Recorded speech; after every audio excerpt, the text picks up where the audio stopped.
하나님께서 이스라엘 백성들을 이제 출애굽을 시키시지 않았습니까? 드디어 백성들이 이제 가나안 땅, 이 애굽 땅을 떠나서 이제 가나안을 땅에서 가는데 그 가나안을 지나려면은 블레셋 땅에서 거기를 지나서 이렇게 가게 되면 4일이나 한 5일 정도 되면 가는 길이에요.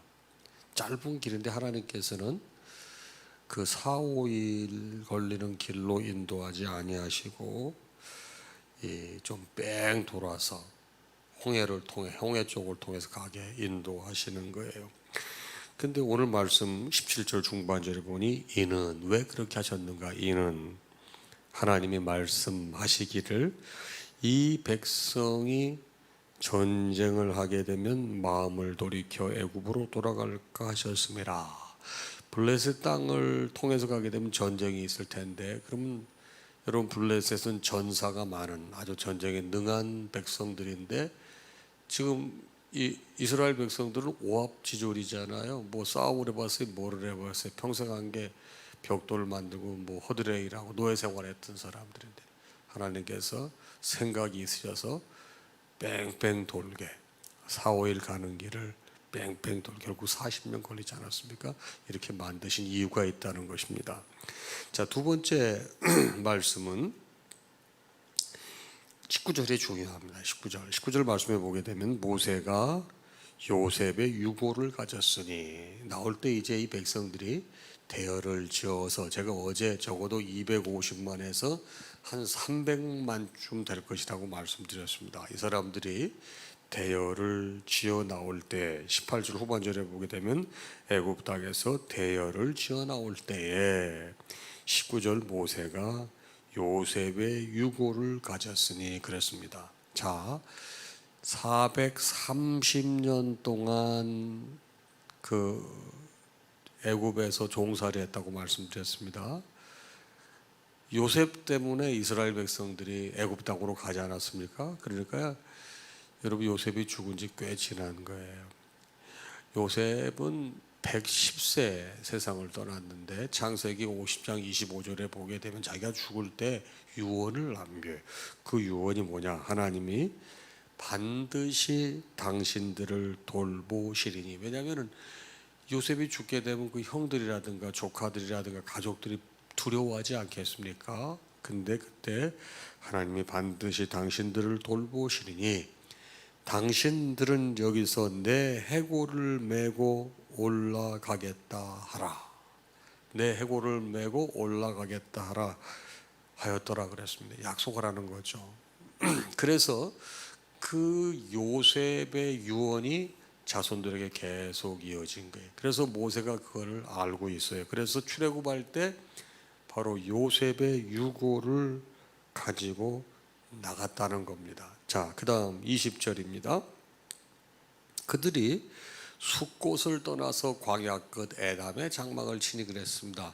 이스라엘 백성이 제일 처음 나와서 장막을 친 곳이 첫 번째가 숫곳이고 두 번째가 바로 오늘 나오는 에담이 되겠습니다. 그런데 그들이 이 장막을 치고 행할 때 바로 하나님께서 21절에 보니 그들 앞에 가시며 하나님께서 앞에 가시며 낮에는 구름 기둥으로 그들의 길을 인도하시고 밤에는 구름 기둥을 그들에게 비추자 낮이나 밤이나 진행하게 하시니 그랬습니다. 그리고 22절에 보니 낮에는 구름 기둥 밤에는 불 기둥이 백성 앞에서 떠나지 아니하니라. 이건 무슨 뜻이죠? 하나님께서 이스라엘 백성들을 출애굽을 시키시고 난 다음부터 그들을 떠나지 아니하시고 그들과 계속 함께 하셨다는 내용이 되겠습니다. 자, 오늘 이 말씀은 매우 심플한 내용인데 여러분과 저에게 이 영적으로 가르쳐주는 내용이 적지 않습니다. 첫 번째 말씀, 먼 길로 인도하신 이유가 뭡니까? 자, 이스라엘 백성들에게는 여러분 노예였던 삶을 살았기 때문에 모든 게 다 피동적이에요. 수동적이죠. 노예는 일을 스스로 알아서 하는 게 별로 없어요. 아시겠습니까? 알아서 해야 돼요. 여러분이 항상 이런 생각을 하세요. 일할 때 나는 시키는 일만 하나 아니면 내가 할 일이 무엇인지 알고서 스스로 알아서 하나. 이게 종이 한 장 차이인데요. 거기서 내가 노예 근성이 있는지 청직의 근성이 있는지 거기서 딱 갈리는 거예요. 여러분, 저도 학교에서 일을 할 때 직원들 승진시키잖아요. 예, 교수 승진, 고과가 있어요. 고과. 여러분, 총장에게는 플러스 마이너스 5점을 주도록 돼 있어요. 어떤 사람은 여러분 5점 마이너스를 해버리면은 여러분 그 진짜 제가 승진할 때 보게 되면 0점 몇 가지고 이렇게 승진이 좌우돼요. 그러니까 여러분 플러스 마이너스 5점 할 수 있는 권한이 있으니까 이 사람한테 5점 줘보세요. 그럼 뭐 밑에서 다 뭐 이게 평가서 받아오고 뭐 그런 거 다 소용없어요.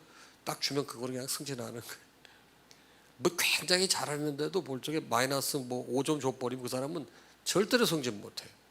자, 그런데 저도 이렇게 직원들이 일하는 걸 이렇게 본다고요.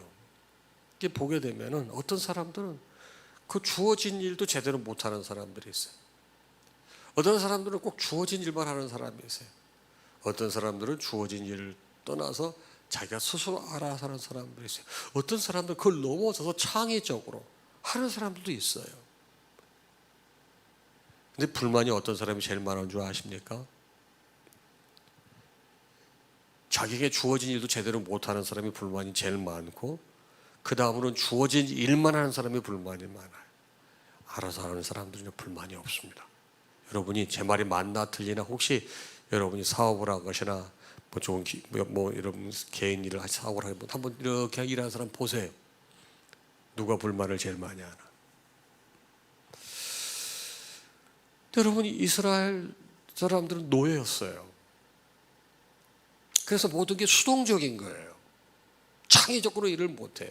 하나님께서 보실 때 얘네들 그동안 고생한 게 너무 안타깝고 측은해서 빨리 가나안 땅에 들어가게 해야 되겠다. 4, 5일 만에 하나님께서 말씀하시면, 하나님께서 함께 하시면 갈 수도 있는 거예요. 그렇지 않습니까? 블레셋이 아무리 전쟁을 심하게 해도 하나님께서 전쟁의 주인 되시는데, 하나님께서 뭐 우레를 바라시든지 뭐 하나님께서 그들의 심령을 갖다가 불안하게 만드시든지 하나님 역사하시면 그거 아무것도 아니라고요.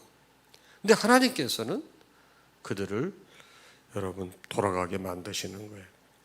바로 뭡니까? 용기를 얻고 힘을 기를 시간이 필요한 거예요. 하나님이 도와주시지만 그래도 이 사람들이 또 해야 될 몫이 있단 말이에요.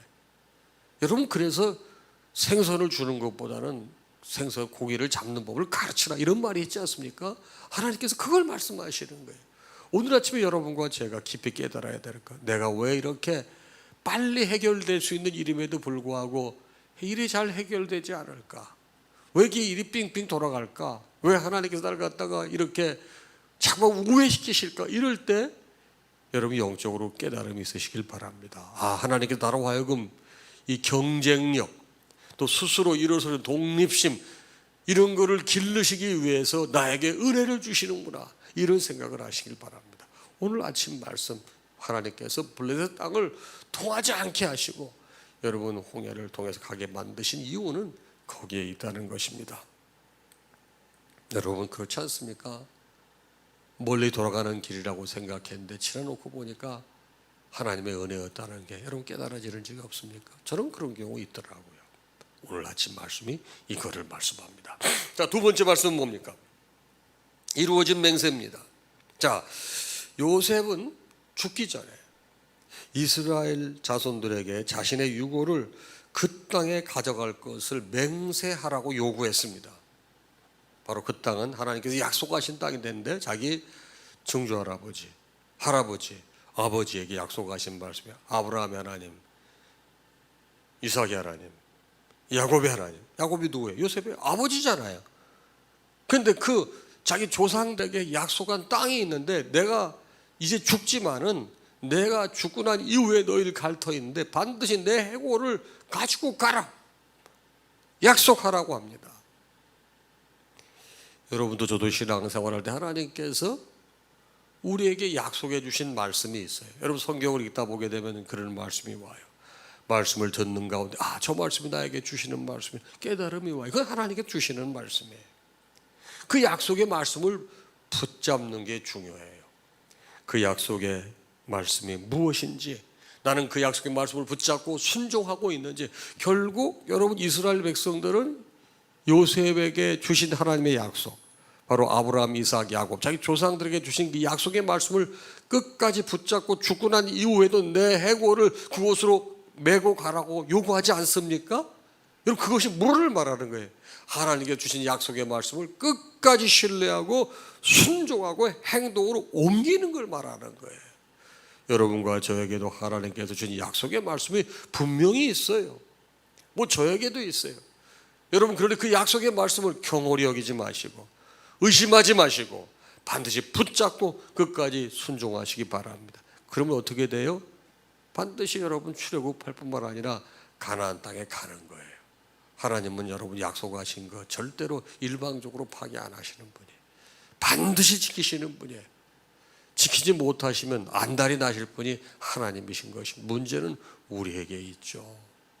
우리에게 있죠. 자, 아버지가 아이에게 약속을 합니다. 그렇게 해줄게. 근데 아버지는 아이가 보는 걸 보지 못하잖아요. 그래, 아버지가 해줄게. 그거는 여러분 약속하신 거예요. 이제 아버지가 해주는 거, 내가 아버지가 해주는 거기 때문에 아이는 그거 믿고만 있으면 되는 거예요. 그렇죠? 의심하지 않고. 근데 자꾸만 왜 아빠 약속했는데 안 지키느냐고 자꾸만 그러면 아버지가 여러분 두 가지 생각이 들어요. 아직 이거 약속을 지킬 때가 안 되고 얘한테 해줘도 이거 감당이 안 될 때 어때? 아버지는 계속 이렇게 홀딩하는 거예요. 그렇죠?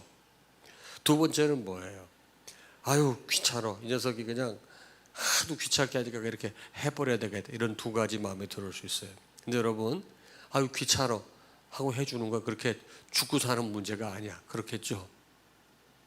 예를 들어서 애가 아빠 운동화 사준다고 그랬잖아, 빨리 사줘. 그러면 여러분 조금 늦게 사주나 빨리 사주나 얘가 죽고 사는 문제가 아니에요.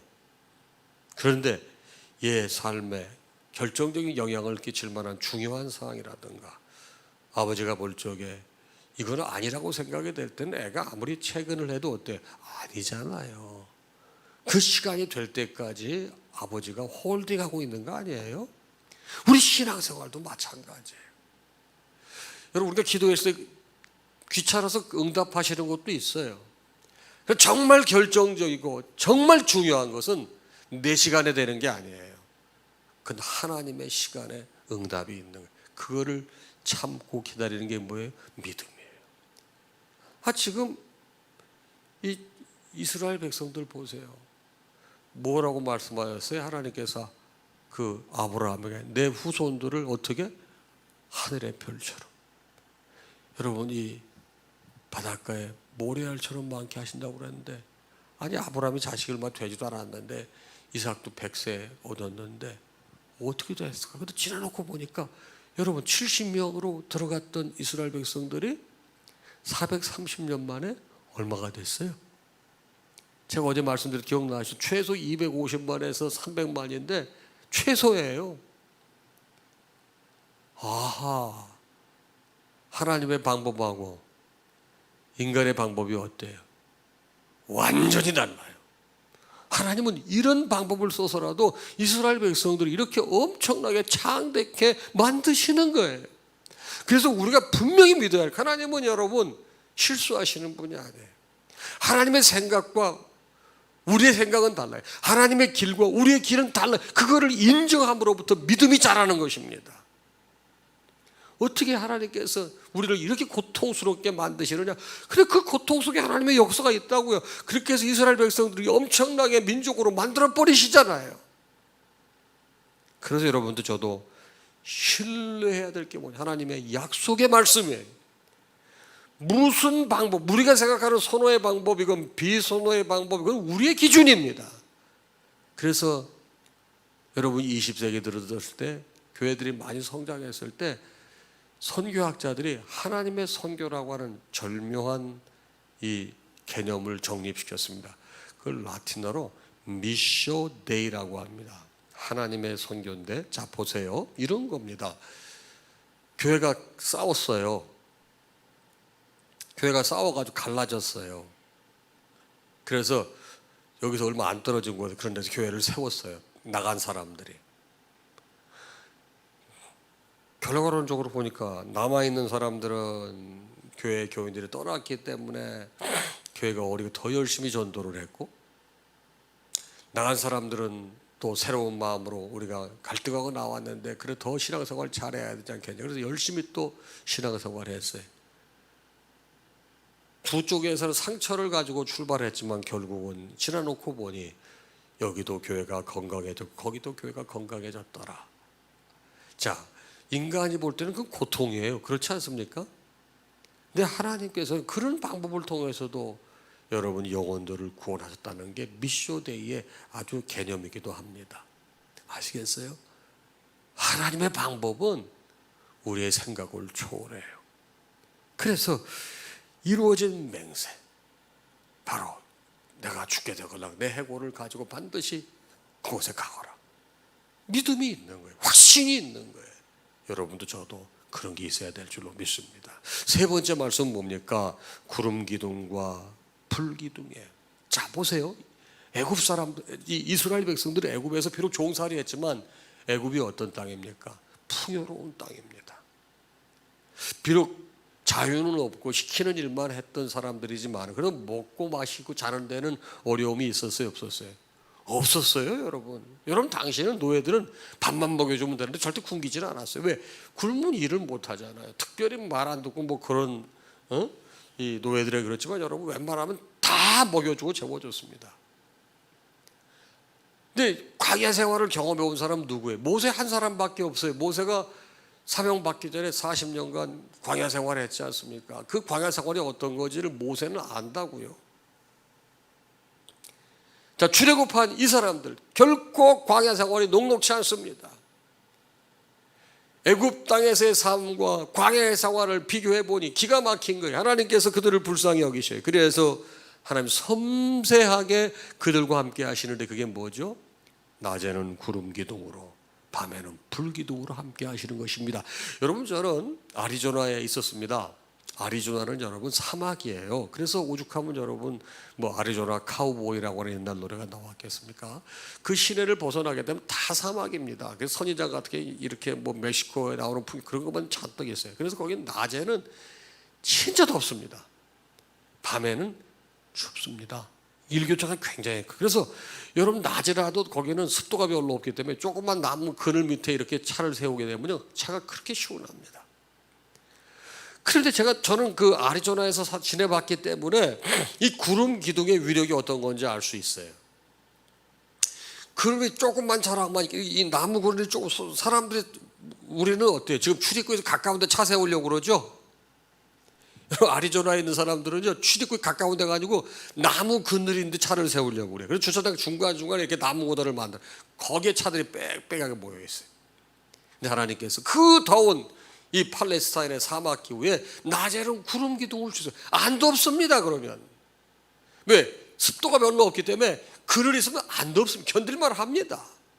저녁에는 추워져요. 그래서 여러분 아리조나에 있는 사람들은 전부 가디건을 가지고 다닙니다. 왜? 저녁에는 춥습니다. 근데 밤에는 불기둥을 하나님께서 이렇게 인도하셨다는 거예요. 따뜻하죠. 아주 섬세한 인도하십니다. 자, 제가 이걸 말씀드리는 게 뭡니까? 여러분과 제가 한 번도 경험해 보지 못한 광야와 같은 시간을 지날 때 얼마나 고통스럽고 힘들겠습니까? 같이 이스라엘 백성들이 풍요로운 애굽 땅에 살다가 여러분 광야 나온 생활 처음 해보잖아요. 불편하게 그지 없다고요. 화장실이 있어요. 잠자리가 있어요. 뭐가 있어요? 불평을 낮추고 원명을 낮추면 여러분 이 끝도 없는 게 광야 생활입니다. 그런데 하나님께서는 아주 섬세하게 그들의 가장 근본적인 문제를 해결하시기 위해서 구름 기둥과 불 기둥으로 인도하신다는 것입니다. 여러분도 저도 깊이 깨달아야 될 것, 내가 지나놓고 보니 광야 같은 생활이었는데 하나님께서 불 기둥과 구름 기둥으로 인도하셨구나 깨달아질 거예요. 여러분, 지금 우리의 삶이 굉장히 녹록지 않고 도전적이고 불편하고 힘듭니까? 어떻게 보면 광야 생활일 수 있지 않습니까? 근데 한번 곰곰이 보세요. 자, 구름 기둥은 화장실 아닙니다. 구름 기둥은 좋은 잠자리가 아닙니다. 불 기둥은 주머니에 돈이 넉넉한 게 아닙니다. 그거는 뭐 가장 근본적인 걸 해결해 주는 거예요. 보세요. 여러분, 자동차로 따지면 엔진 같은 거예요. 자동차에게 엔진이 없으면 그건 아무런 가치가 없잖아요. 그렇죠? 여러분, 에어컨 없다고 차가 안 갑니까? 에어컨이 있으면 여러분 시원하고 좋지만 그래도 차가 가는 데는 에어컨 없어도 갈 수 있어요. 자, 하나님께서는 엔진의 문제를 해결하신다는 거예요. 이 어렵고 힘들고 고통스러워도 내가 버틸 수 있는 근거를 지금 만들어주고 계시. 그게 구름기둥이고 불기둥. 근데 우리는 무엇 때문에 불평하죠? 그거는 감사하지 않고 에어컨이 없다, 히터가 잘 안 나온다, 썬팅이 안 돼 있다, 착 쿠션이 안 좋다, 속도가 잘 안 난다. 이해하시겠어요? 이런 거 가지고 우리가 기도하고 원망하고 불평하는데 그거 넘어서시라는 거예요. 오늘 아침 말씀 여러분과 저에게 이런 깨달음을 주십니다. 자, 우리 기도 제목 나누도록 하겠습니다. 먼저 돌아가는 길이라 불평했는데 지나고 보니 하나님의 은혜였음에 감사합니다. 자, 우리 요구하는 기도도 좋지만 감사하는 기도도 굉장히 중요한 거예요. 두 번째, 하나님께서 나에게 약속하신 말씀 믿고 순종하게 하소서. 우리 가족에 약속하신 말씀 믿고 순종하게 하소서. 세 번째, 광야 같은 삶 속에서 내게 보여준 구름기둥, 불기둥에 감사합니다. 여러분, 이렇게 감사할 때 하나님께서 더 많은 곳으로 우리에게 역사하실 줄로 믿습니다.